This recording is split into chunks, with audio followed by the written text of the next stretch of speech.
American hostages coming home, this time from Afghanistan. The Taliban held George Glezmann for 2 years. 2 years that can only be described as hell on earth. And that is the good news. But the deals, the swaps, are always shrouded in secrecy, and they are years, if not sometimes a decade, in the making. You can see Hamas there, releasing hostages and parading them around. There's one man you often see in the photos of released hostages. Here he is with Brittany Griner and with the Americans held hostage in Venezuela, and in the swap that brought home Paul Whelan and Evan Gershkovich. There are a lot more photos, but many we cannot show you. He is a tough former Special Forces officer with intense eyes. That man is Roger Carstens, seen here without a beard. During the Biden administration, he brought back 58 Americans. Until a couple of months ago, he served as the Special Presidential Envoy for Hostage Affairs, a fancy way of saying the guy who negotiates with some of the worst characters on earth to bring Americans home. Carstens could be the leading man in a Tom Clancy novel, West Point, Ranger School, Green Beret. Very much a real human. The new documentary, Take No Prisoners, followed Carstens on these real-world missions. If someone took one of my kids, I'd want them back yesterday. I'd want to know, what are you doing the next 24 hours to get my loved one home? Maybe 15 people in the whole U.S. government knew that this was about to happen. The high-stakes prisoner swap between the U.S. and Venezuela. 7 Americans were exchanged for 2 convicted drug smugglers. Roger Carstens, with us now in real life. Welcome. Leland, thanks for having me. Make sure you live up to the intro we gave you. I know, it's a little too much. You lived all these things, then you went back and watched the film. What surprised you the most? You know, I think the amount of access. I mean, I was there when it happened, and the White House wanted to make sure that the film crew had a chance to have access. When you watch it actually play out on the big screen for the first time, you go back and remember the amount of time that you spent with these film crews. And having said that, the film crews did a masterful job of knowing when to back off, when to come forward. But the result is something where you're really telling the story, because at the critical moments, the film crews were there.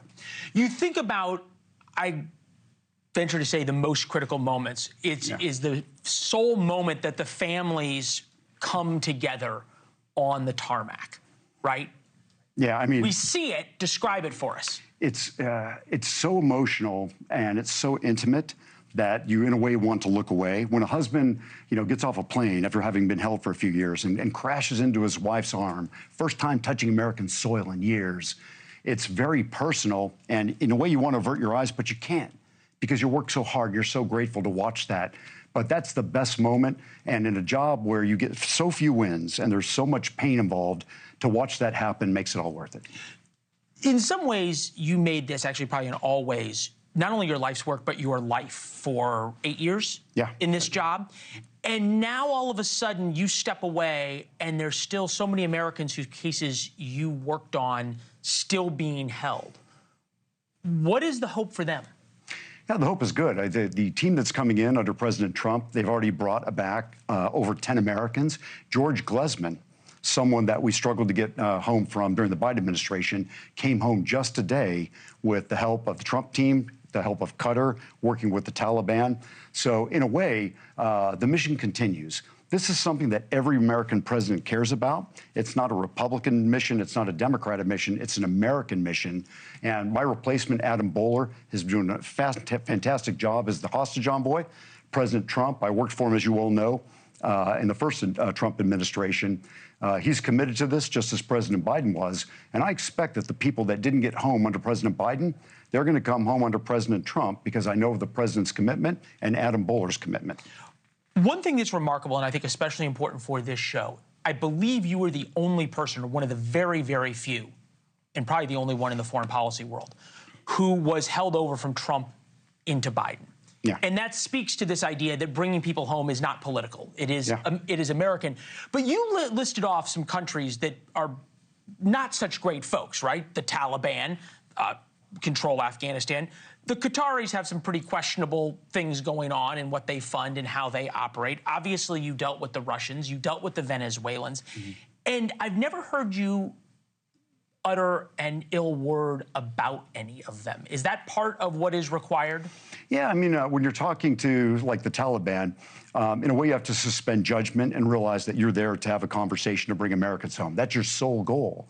And it's better to sit down and meet them on an even keel, talk about what you need to do to close both sides of the gap, what they want, what you want to push it forward.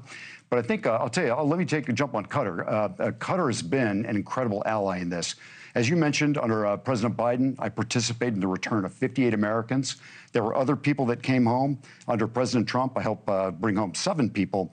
But I want to tell you that Qatar participated in well over 50% of these returns, and they were always behind the scenes trying to make things happen and never ask for anything in return. In the statement you see from the White House today on this to return of George Glezmann, the White House calls them a strong ally in not only this, but in other things that the United States is doing. So, fair enough. Qatar, to all my mind, has been a great ally. You're talking about suspending judgment and being willing to sit down with the worst of the worst, the Taliban, to get a deal done. Mm-hmm. Does that support President Trump's idea, at least, of being willing to sit down and negotiate over Ukraine with Vladimir Putin? So I'll say this. I'd never want to get in the president's head, especially President Trump, since I'm no longer in an administration. But I think that's something that, having worked for President Trump before and watching him now, and even under President Biden, there comes this realization that to get anything done, you have to talk to the other side. You'll recall when President Reagan and others famously said that the Americans don't talk to terrorists.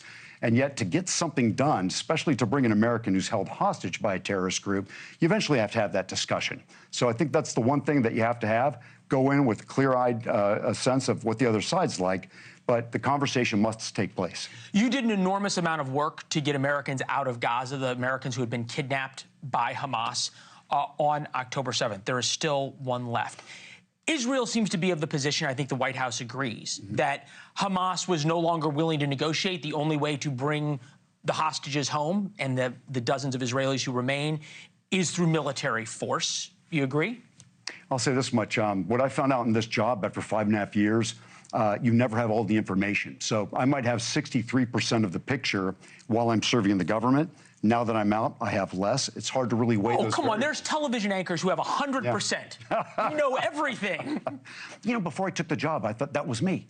I'd see something on news. I'm like, I know exactly what needs to be done. And then you peel back the veil and you're reading classified information, compartmented, top secret stuff, and you realize, okay, that's why that's happening.